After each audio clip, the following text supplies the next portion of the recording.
Buenas, buenas. 25 de marzo, 10:44 de la noche. Un gusto saludarles. Antes de comenzar con la revisión de esta entrevista interesante siempre de Por Tres Razones de Colombia con Evelyn Fachler, me gusta mucho cuando lleva a Ignacio Zurdia o a Mario Quirós o a los dos juntos, porque son puntos de vista bastante interesantes y se tocan temas que se prestan justamente no solamente para escuchar el análisis valioso de ellos, sino para analizar sobre el análisis. Evidentemente, en medios de comunicación como radio y televisión tienen una limitante de tiempo y no les permite como escudriñar y escarbar tanto como uno quisiera, aunque los programas son sumamente interesantes, porque tienen una lista de temas que necesitan abordar. Bueno, antes de comenzar a revisar este fragmento que quiero que revisemos, que habla sobre chavistas, sobre prensa y sobre el status quo, quisiera comentarles que justamente a raíz del live de ayer y del video, bueno, el live de ayer en la noche, quienes estuvieron o han visto que se publicó, ahí está en el canal, en la sección de en vivo, sabrán que hablamos mucho sobre la entrevista que le hicieron al vocero del Tribunal Supremo de Elecciones. A raíz de eso, yo mandé nuevamente un correo electrónico al Departamento de Comunicación y Relaciones Públicas del Tribunal Supremo de Elecciones para solicitar, bien sea respuestas a algunas preguntas o una entrevista. Hoy en la mañana me llamaron, me contactaron y estamos nada más a la espera, o estoy a la espera, que me digan en qué momento se puede gestionar una entrevista con alguno de sus voceros y profundizar tanto en tres temas, básicamente. Uno, la ley que regula la propaganda en plataformas. Ese es el punto número uno, el punto que se tocó en el octavo mandamiento. Número dos, el tema de la renuncia tácita, que de alguna manera impactaría en las personas que forman parte de la estructura de algún partido político y van a votar a la convención del PLN. Salgamos de dudas con eso también. Y finalmente quiero aclarar algunas dudas sobre el tema del secuestro del informe de la Oficina de Partidos Políticos del Tribunal Supremo de Elecciones, donde figura como imputado el presidente Rodrigo Chávez, em, sobre el tema de la eventual o probable o supuesta estructura de financiamiento paralelo. Esos son los tres temas. Yo los expliqué en detalle esta mañana y están a la espera, bueno, estoy yo a la espera, como les digo, de que me indiquen quién me va a atender, sea vía remota o personalmente para salir de esas dudas justamente. Bien. Em, antes de comenzar, antes de comenzar y de transmitir este video, lo voy a compartir de una vez. No voy a ir haciendo la gestión para compartir. Sí me gustaría hacer una aclaración sobre el término chavista. Ok. Normalmente en política, cuando se habla de alguna agrupación que sigue a algún personaje o líder político, se utiliza el apellido para ponerle el lista, digamos. Ahí están los arayistas, los aristas, los figueristas, etcétera. Normalmente se utiliza el apellido. ¿Cuál es el tema con Chávez de Rodrigo Chávez? Que el chavismo o los chavistas se ha relacionado obviamente con Hugo Chávez en Venezuela, una figura dictatorial, un tirano, una persona que de alguna manera, con todas las circunstancias geopolíticas, ha llevado a Venezuela, y Maduro la remató, ¿verdad? Ha llevado a Venezuela a una situación bastante precaria. Entonces, Hugo Chávez es Hugo Chávez. Nada que ver, ni ideológicamente, mucho menos con el apellido, ok, parentesco familiar me refiero con Rodrigo Chávez, nada que ver. ¿Qué es lo que sucede? Que si entendemos eso, no habría ningún problema en decir chavistas a las personas que siguen al presidente. ¿Cuál es el problema? Que la oposición se ha encargado de esforzarse en hablar de chavismo y chavismo para agarrar un poco de esa connotación negativa del chavismo venezolano y traerlo y endosárselo, obviamente, de forma negativa al presidente Rodrigo Chávez. Por ese motivo es que doña Pilar trató de hacer esa distinción, ¿verdad? Hablando del rodriguismo y comenzó a hablar del rodriguismo. Entonces, ¿qué sucede? Pues cuando a veces se habla de chavistas en medios de comunicación, y dependiendo qué medios de comunicación también, ¿verdad? Hay tres por ahí que de repente no lo van a hacer sin una intención extraña, ¿ok? Pero al menos cuando en Colombia, por ejemplo, se habla del chavismo, eh, no percibo yo personalmente al menos que sea con esa mala intención, ¿ok? Nada más para aclarar eso. Por eso perdón, Ignacio Zurdia, siempre, bueno, en el video que hicimos, que quienes no lo han visto, por favor véanlo, está muy interesante. Yo sé que duró hora y media, pero se pasa así, ¿ok? Este, en este video, en esta conversación que hicimos, Ignacio Zurdia y este servidor, estábamos hablando de que él prefiere llamarlos Rodrigo Chavistas, para que no se sienta o se perciba esa intención truculenta de asemejarlo con el movimiento del chavismo venezolano. También está lo que ha dicho doña Pilar, los rodriguistas. eh, Mario Quiroz dice los oficialistas. em, es entender no únicamente el término, sino de quién viene también. Y ese es como el factor comunicativo importante. De quién viene y sabremos o nos daremos cuenta si hay una mala intención o sencillamente es un afán de identificar a un grupo.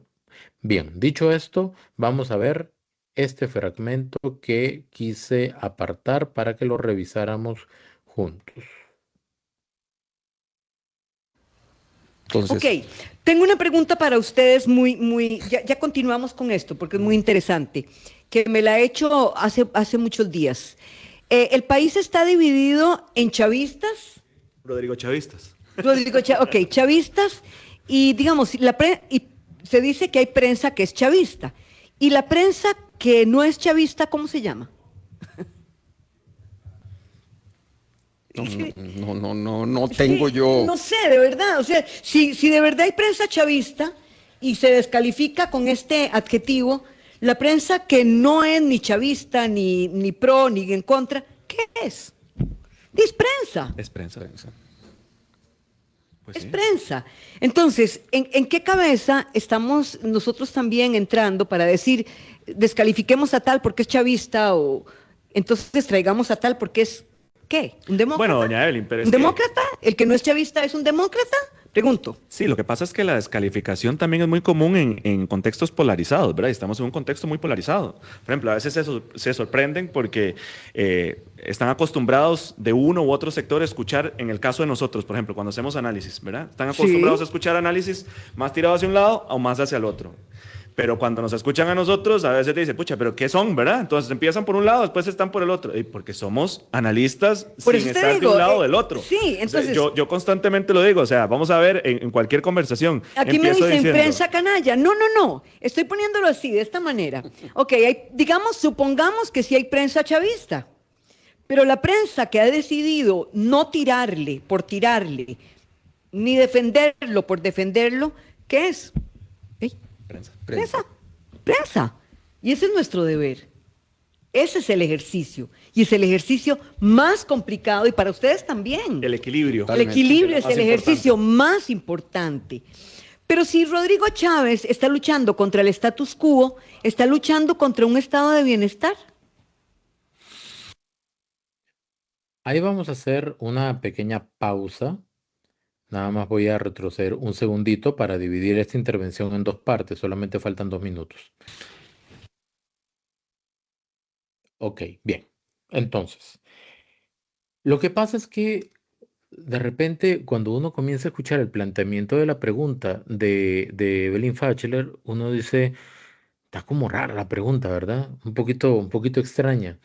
Pero después ya entendí, no era contraponer a la prensa, sino entrar en el tema de la desacreditación. Es decir, Perdón. Es decir, si una persona apoya a determinado político, lo califican de una manera y si está en contra de ese político, lo califican de otra. Es decir, que estamos descalificando a la persona de acuerdo a nuestra preferencia. El tema de la prensa de repente no era, personalmente y con mucho respeto, no era el más apropiado para eso, pero da para hablar, ¿ok?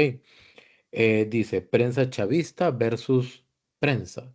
Es que no hay o no debería haber ni prensa chavista ni solo prensa, ¿ok? Porque si vamos a hacer esa distinción, entonces hay tres prensas. La prensa chavista, en esos términos me refiero, la prensa prensa y la prensa antichavista, ¿o no? Creo que es claro cuáles son los medios de comunicación que de alguna manera no es que tengan que apoyar al gobierno, es que no le prestan el balance necesario o el balance requerido al gobierno. Voy a explicarme en esto. Ver, la prensa cuando es prensa y solamente es prensa, le da cobertura a lo que hace el gobierno y denuncia lo que no hace. Dice, el gobierno está haciendo esto, esto, esto, esto, esto. Todo lo que el gobierno hace porque los gobiernos hacen. ¿Ok? Más o menos, pero hacen. Y denuncia lo que hacen mal o lo que no hacen. Eso hace la prensa. Una prensa imparcial. Eso es lo que debería hacer la prensa. En este momento existe prensa que de alguna manera se cataloga chavista porque defiende al gobierno. No sé si el término correcto sea defender. De repente el término sería brindarle más cobertura o resaltar lo que el gobierno está haciendo. ¿Ok? De repente. De repente puede ser eso. Pero si nos enfocamos en ese tipo de medios, ¿cuáles serían? Defínanlo ustedes. Porque ahí es donde a mí no me gustaría que se metan a un grupo de medios muy emergentes que ya tienen, no son medios que se puedan considerar tradicionales por el tiempo que tienen en acción, sino que tienen son jóvenes, medios jóvenes, como por ejemplo Multimedios, Televisión y OPA. Son medios jóvenes, pero medios jóvenes que tienen una audiencia muy fuerte. ¿Saben por qué tiene una audiencia fuerte? Porque últimamente salió la estadística de Ibope, que es la agencia que mide el rating de los canales de televisión, y dice que Canal 7 está de primero y después baja a Repretel y después creo que Canal 8. Pero es que hasta donde yo tengo entendido, Ibope únicamente calcula lo que le dicen unos cuantos cientos de cajitas que están instaladas en ciertos televisores, en ciertas casas, y hace una medición con eso. Ya no se puede calcular así. Ese es mi criterio nuevamente personal. No se puede calcular la audiencia de un medio de comunicación televisivo, en este caso, por cuántas personas sintonizan el canal desde cable o desde televisión abierta. Ya no se puede. Ahora lo que se tiene que hacer es un cálculo general, holístico, integral, que hable tanto de lo que se está viendo en televisión como lo que se está viendo en redes. ¿Ok? Entonces la pregunta es, ¿cuánto se ve, por ejemplo, en el caso de Canal 7 que dijo Ivope, cuánto se ve Canal 7 en redes? ¿Tienen transmisión en vivo de sus noticieros? En redes, no digo en la página web, en redes. Porque es más fácil sintonizar en redes como lo hace Televisión, como lo hace Multimedios, como lo hace OPA. Lo que transmiten por televisión, por cable o televisión abierta, lo transmiten también por redes, por YouTube, por Facebook, algunos hasta por TikTok. ¿No es más fácil calcular así la cantidad de gente que está viendo esos canales? Eso era nada más para hacer un apartado, ¿ok? Entonces, si ustedes, para quienes han visto televisión, OPA y multimedios, han visto que efectivamente son medios que han denunciado lo que observan que está mal en algunas instituciones del Estado. El Estado incluye los tres poderes, ¿ok? Han sido frontales contra la Asamblea Legislativa, han sido frontales contra el Poder Judicial, también han hecho sus observaciones contra lo que el gobierno de repente no ha hecho de manera satisfactoria, ¿ok? En todo caso, siempre le han dado el espacio y la oportunidad a la otra parte para hablar. Son medios que siempre van a las conferencias de prensa, que tienen la oportunidad de hacerle preguntas al presidente si así lo quisieran. ¿Ok? Son medios de comunicación que han entrevistado al presidente también, que lo han llevado a sus estudios o que han ido a entrevistarlo.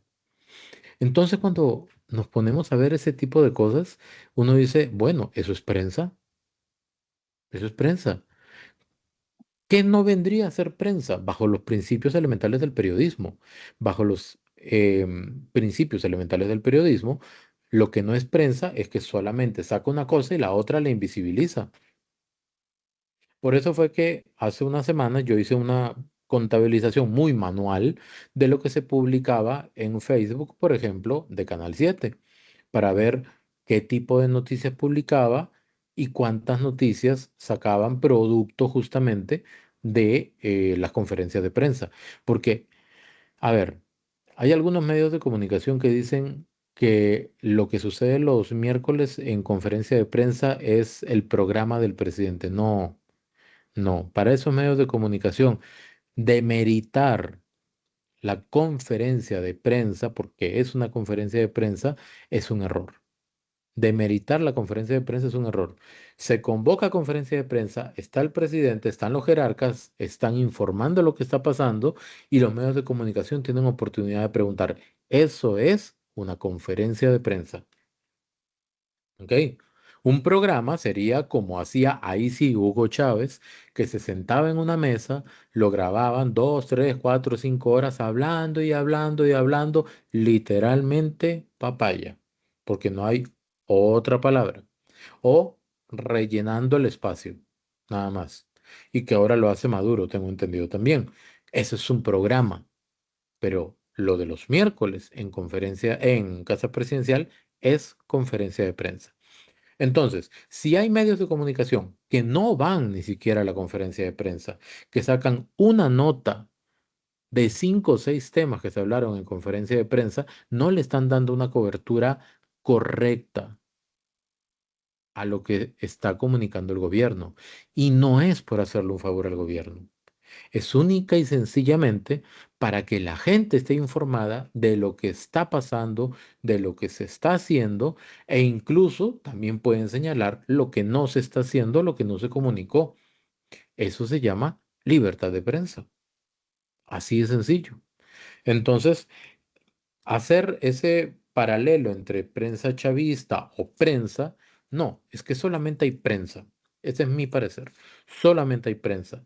Quienes no trabajan como prensa, dando las dos partes, trabajando con equilibrio y con balance, entonces sencillamente son medios de comunicación que hacen evidente un alineamiento político o económico en un proceso de franca desinformación. Por medio de la desinformación, lucho por determinados intereses. Sabrán ustedes quiénes son, ¿ok? Y vamos a decirlo así, objetivamente, para las dos partes. Tanto los que se enfocan en lo negativo como los que se enfocan solo en lo positivo y que en ambos casos no dan el espacio a la contraparte. Ustedes sabrán quiénes son, ¿ok? Entonces, eso por un lado. Ahora, lo que sí me chocó un poco fue el comparativo, que si no es chavista, es demócrata. De ahí, demócrata es aquel que cree en la democracia, ¿verdad? Entonces, son una serie de ideas que en este momento revolotean en la cabeza de la gente. Una persona, si apoya al presidente rodriguista, ¿verdad? Digamos, u oficialista, como dice Mario Quirós, Bien, es una persona que no cree en la democracia. ¿Y por qué? ¿Por qué? ¿Por qué tendría que ser así? Como decir del otro lado que los que se oponen al gobierno son comunistas. No, ¿por qué? Porque en la oposición hay de todo. Hay una mezcolanza ahí de todas las cosas y con Agenda Viva todavía más claro quedó, ¿verdad? Entonces, este, creo que es importante dimensionar cuál es el lenguaje que se está utilizando, la terminología que se está utilizando al momento de comunicar todos los temas políticos. Y si de alguna manera se quiere incentivar esa idea de separemos a la gente, dividamos o polaricemos, eso no lo está haciendo el presidente. Eso lo están haciendo algunos sectores de la prensa. No digo que Colombia, no. Pero algunos sectores de la prensa están tratando de hacer esa división. ¿No les suena aquella división en la elección entre Carlos Alvarado y Fabricio Alvarado? ¿Mm? No sé, digo yo. Nada más dejo eso por ahí. Entonces, creo que si nosotros comenzamos a analizar la política desde los datos, desde los números, ¿ok? Evidentemente la descalificación, o peor aún, el insulto, no entraría. Y es ahí donde coge fuerza justamente ese dicho que cuando alguien no tiene argumentos, no le queda de otra que insultar, gritar o golpear. Así de sencillo. Entonces, vamos a ver, vamos a seguir viendo este pedacito que hace falta. Está luchando contra un estado de bienestar. Esa es una buena pregunta porque obviamente don Rodrigo Chávez y su equipo y su gobierno tienen una orientación ideológica, ¿verdad? Entonces podríamos decir que el presidente es más, y también el país en su mayoría, por los datos que hemos visto, es más centro derecha que centro izquierda, lo cual no significa que la centro izquierda no exista. Es decir, ahí está una socialdemocracia que se suponía que era la que apoyaba a Liberación Nacional, pero hoy Liberación Nacional no tiene credibilidad para atraer casi que nadie en este país, y lo vemos con los estudios de Enfoques MP, de CIEP y demás, ¿verdad? El estudio de Enfoques MP de Mario decía que el apoyo a Liberación Nacional era un 9%. Un 9%, Un sigue siendo 9, un el 9% es 9%. Liberación Nacional. Y el estudio decía también que a la convención iba a llegar el 5% del total, o sea, es decir, un A la poquito más de la asamblea, mitad del a la 9%, no convención. a la convención, a a la convención votar. abierta. Es decir, hay unos liberacionistas bien convencidos que se podría decir que son un 5% y el resto son liberacionistas ahí medio oscilantes. Ya les digo exactamente cuánto es. Entonces, cuando tenemos esos datos de Liberación Nacional, un partido. Un 4%, de ese 5% son 4% de liberacionistas y un 1% de gente que no dice que es liberacionista. Ah, bueno. ¿Ven? Eso es la composición de ese 5. Entonces, claro, tiene una orientación ideológica el presidente de la República porque los seres humanos, los costarricenses, tenemos orientaciones ideológicas. Otra es que Costa Rica tengamos una crisis de no tener una autoidentificación clara, ¿verdad?, sobre nuestra ideología, pero todos tenemos ideología, ¿verdad? No es como en otros países que dicen abiertamente soy de izquierda, soy de derecha. En Costa Rica me acuerdo muy bien hace años que le preguntaron a un candidato presidencial qué ideología era y dijo, somos la vía costarricense. Y yo, ¿qué carajos es eso, verdad? Porque no Sí, quería me identificarse. suena Agenda Viva, ¿no? No, fue don José María Figueres que lo Sí, dijo pero no suena una época. parecido. Yo formé parte de Vía Costarricense, entonces, ya que Bueno, y ahí se puso más gracioso el asunto. Entonces, vamos a ver. Em, Pregunta al inicio de Evelyn Bachelor si don Rodrigo Chávez está luchando, perdón, tengo un poquito mal de la garganta, contra el status quo o contra el estado de bienestar. Doña Evelyn estaba en esa entrevista con un enfoque así de contraponer ideas, ¿verdad? Vamos a decirlo así. Vamos a ver. ¿Qué es el status quo? Es como el estado de la situación. ¿Cómo se configura hoy la sociedad y el Estado? ¿Cómo se configura el poder? ¿Ok? Eso es el status quo. La pregunta que yo les haría es, ¿cómo consideran ustedes que está distribuido el status quo o configurado el status quo? ¿Quién tiene realmente poder en este momento en el país? ¿Quién toma las decisiones? ¿Quién tiene en sus manos la posibilidad real de hacer un cambio en el país? ¿Para bien o para mal? No sé. Digan ustedes, ¿el presidente? ¿La asamblea? el Poder Judicial, la Contraloría. ¿Quiénes eligen a quiénes? Digan ustedes. Pero decir que en ese supuesto paralelo que plantea doña Evelyn, que entonces si se está en contra del status quo, se está en contra del estado de bienestar, que lo lanza como una pregunta. No quiero que se tome a que yo crea o considere que doña Evelyn quería hacer plantear un escenario negativo para evaluar al gobierno o al presidente. No, creo que no, no es un comparativo correcto, digamos, porque ese status quo, aparte de configurar el funcionamiento del Estado, del país y de la realidad, dentro de eso está justamente las estructuras de poder, que de alguna manera esas estructuras de poder, o lo más conocido o más conocido más bien como la institucionalidad, también vela por el tema de bienestar, con el tema del seguro social, con el tema de la educación, etcétera, ¿verdad? Ir en contra o luchar contra ese status quo significa entonces que se está luchando contra el estado de bienestar. Yo diría que no, no necesariamente. Por lo siguiente, ¿qué es lo que quiere uno de la institucionalidad en el país? No es que uno quiere que la institucionalidad sea funcional. ¿Quién ha dicho de que un país no necesita institucionalidad? Por supuesto que necesita. Si no, sería cada quien por la libre. No habrían gobernantes, no habrían poderes, no habrían instituciones, no habría ICE, no habría IA, no habría Caja, no habría INS, no habría nada. Porque la institucionalidad es necesaria, más grande o más pequeña. La idea del presidente, de alguna manera, es de que el Estado es muy grande y hay que encogerlo, ¿verdad? Eh, de alguna forma, eso es lo que está promulgando. Un Estado más pequeño podría ser más fácil de manejar, más eficiente y más barato. Porque recordemos que muchas instituciones del Estado no se sostienen a sí mismas, se financian desde el presupuesto nacional y el presupuesto nacional es 60% impuestos, 40% deuda. Entonces, creo que todos los gobiernos deberían tener esa meta de tener un Estado más pequeño, menos, menos gordo y torpe, como dice Coqui del octavo mandamiento. Vean, em, ¿por qué, por qué retar y desafiar las estructuras actuales de poder podría significar luchar en contra del estado de bienestar?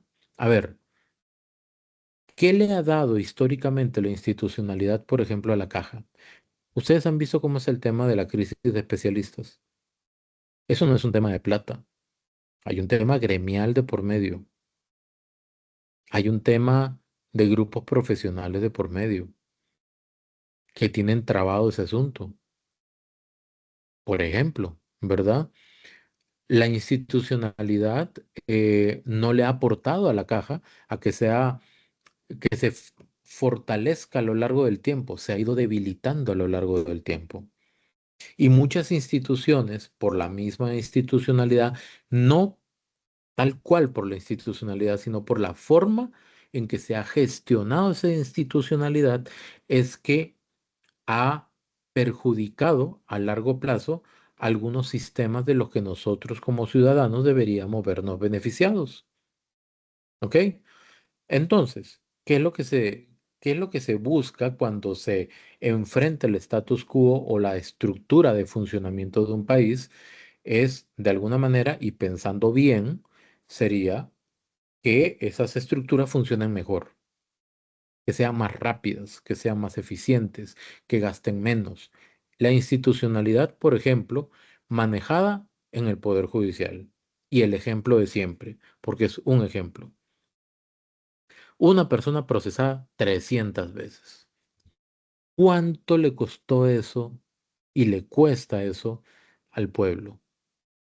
Todo eso se financia con impuestos. El Poder Judicial no genera dinero como para autofinanciarse. No, depende de los impuestos. ¿Cuánto le costó a esa persona? ¿Cuánto costó a esa persona esas 300 veces al sistema? ¿Dónde está el ingeniero o la persona encargada de decir, aquí hay algo que corregir porque si esa persona cometió el mismo delito 2 o más veces, es que no tiene interés de reformarse, se tiene que quedar adentro? No, hagamos el proceso 300 y pico de veces, 320 y algo, 330 y algo de veces. Dato real, no es una exageración. Entonces, sería luchar contra el bienestar, decirle al Poder Judicial, sea más eficiente. Por ejemplo, hágase más eficiente. Indique qué tipo de leyes necesita para hacerse más eficiente. Ese es el tema. Orientaciones ideológicas. Yo creo que efectivamente la gente tiene su orientación ideológica, aunque no la tenga claramente definida. Y hay una que ha tomado como un poquito de notoriedad últimamente, una orientación ideológica que le han llamado tecnocracia. Bueno, ya existía, pero se escucha más últimamente. Y la tecnocracia viene a ser básicamente la toma de decisiones basado en la técnica, o basado en la evidencia científica, o basado en los datos. Entonces, ahí no importa si mi idea es hacer más grande el Estado o hacer más pequeño el Estado. Los datos me dicen qué debo hacer, al menos en ese momento. Esa es la tecnocracia, palabras más, palabras menos. ¿Cuál es la ideología que tiene la gente hoy? Es muy variada. ¿Que hay ideologías claramente definidas? Algunas, otras no tanto. Por ejemplo, la ideología basada en las bases religiosas, valga la redundancia, o cimentada en las bases religiosas de Nueva República, eso es claro. La ideología de corte socialista, socialista comunista, digamos, del Frente Amplio, yo creo que tampoco hay discusión. Las ideologías liberales y libertarias, como lo del movimiento libertario, o más o menos el liberal progresista, por ahí iría. Pero las de la unidad y liberación, ahí uno se queda pensando realmente, ¿eso es al centro, a la izquierda, centro izquierda, centro centro izquierda, centro izquierda izquierda? ¿Para dónde va? Y después viene un grupo de personas en un grupo de pensamiento, digamos, o una iniciativa donde juntan a personas del PAC, del Frente Amplio, liberales, ex PLP, eh, gente creo que de la unidad. Cuando uno se pone a pensar en las famosas coaliciones, esas coaliciones, ¿qué implican? ¿Qué hacen ustedes si reúnen a personas que piensan muy diferente, nada más para que tengan un grupo de votos a favor de algo de alguien? Y después, ¿cómo van a querer cobrar ese voto? ¿Qué pasa si una coalición tan variopinta, tan abanico de opciones, llega al poder? ¿De qué manera se gobernaría? ¿Cuál sería más o menos el norte lógico, el norte de pensamiento? No hablemos de ideologías, de pensamiento. ¿Cómo se pone de acuerdo un liberal con alguien del Frente Amplio? ¿Cómo se pone de acuerdo alguien del PAC, alguien del Frente Amplio con alguien de Liberación, alguien del PAC con alguien de los liberales, por ejemplo? Este, hay, hay un, hay una mezcla muy rara ahí y, y ahí es donde uno se pone a pensar. Hay grupos políticos que se unen únicamente para ver si pueden lograr una presidencia, pero no piensan más allá cuál va a ser el proyecto real, porque ese proyecto, plan de gobierno, eso es papel. En cualquiera de los casos, eso es papel. Yo me comprometo que cuando los partidos y los candidatos estén definidos, yo voy a leerme completito los planes de gobierno y los vamos a revisar aquí entre todos. A ver qué tal, a ver cómo nos suena, a ver cómo nos parece. ¿Ok? Bien. Este, y ahí justamente sale el tema de la vía costarricense. Vea qué interesante. Dice Según la encuesta de Mario Quirós, el 9% de las personas encuestadas tiene afinidad por el Partido de Liberación Nacional. ¿Ustedes recuerdan aquellas épocas en las que Liberación Nacional tenía 20%, 30%, rayaban el 40%? Si Liberación Nacional no se ha dado cuenta que está en una profunda y verdadera crisis, ya yo no sé en qué momento se van a dar cuenta, porque en la actualidad las decisiones que toman lo único que hace es que parece que siguen viendo documentales del pasado, de elecciones pasadas, y toman sus decisiones basado en razonamientos atemporales, ¿verdad? De ese 9% que le da apoyo a Liberación Nacional, solo el 5% dice, o sea, está el 9, ¿verdad? Este porcentaje, el 5%, que es un poquito más de esa mitad, de la mitad, dice que son de liberación. El 4% restante, para sumar la totalidad del 9%, son de liberación, pero no lo dicen. No lo dicen porque de repente no hay un convencimiento completo de esa afiliación política. No lo sé. Entonces, quería hacer un comentario, más que nada como una reflexión sobre este fragmento de esta entrevista que hizo Evelyn Fachler a Mario Quirós y a Ignacio Zurdia. No sé, creo que hay otro pedacito por ahí que de repente lo analizo. En todo caso, sería bastante interesante eh, profundizar en esas contraposiciones que el discurso político nos está dando. Ese es el punto. ¿Por qué en política tiene que ser lo bueno y lo malo? ¿Por qué no los partidos se encargan de darle más fondo y razonamiento a sus posturas y que de esa manera los partidos puedan comunicarse mejor y dejar la desacreditación de lado? Porque después se están quejando que los discursos de odio y todo el asunto, que ningún político que desacredita a otro por estrategia política, después se queje de los discursos de odio, porque no tendría sentido. O sea, sería tirar un rosal para el viento, para el aire, para que le caiga después con toda la fuerza del mundo. Muchas gracias. Ahí espero sus opiniones.